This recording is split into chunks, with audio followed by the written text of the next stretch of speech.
বিদেশি পিস্তল 34টি, রাইফেল 2টি। চাঁপাইনবাবগঞ্জ সীমান্তে বিশেষ অভিযান চালিয়ে বিদেশি পিস্তল, ম্যাগাজিন ও গুলি জব্দ করেছে বর্ডার গার্ড বাংলাদেশ। আসন্ন জাতীয় সংসদ নির্বাচন সামনে রেখে আইন শৃঙ্খলা বাহিনীর সঙ্গে সমন্বয় করে সর্বোচ্চ সতর্ক অবস্থানে রয়েছে বাহিনীটি। 10 ফেব্রুয়ারি দুপুরে 53 বিজিবি ব্যাটালিয়ন সদর দপ্তরের সংবাদ সম্মেলনে ব্যাটালিয়ন অধিনায়ক লেফটেন্যান্ট কর্নেল কাজী মুস্তাফিজুর রহমান এ তথ্য জানান। সাম্প্রতিক সময়ে সারা বাংলাদেশে বর্ডার গার্ড বাংলাদেশ বিভিন্ন অভিযান পরিচালনা করে বিদেশি পিস্তল 34টি, রাইফেল 2টি, ম্যাগাজিন 38টি, 644 রাউন্ড গুলি, 2টি মর্টার শেল, ককটেল 1টি, 4টি hand grenade, 20 KG gun powder ও অন্যান্য 54টি অস্ত্র উদ্ধার করে। সাম্প্রতিক অভিযানে সারা দেশে বিপুল অস্ত্র ও গোলাবারুদ উদ্ধার হয়েছে বলেও জানান তিনি।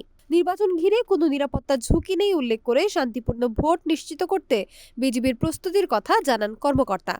সোনালী সাহা, নাগরিক প্রতিদিন।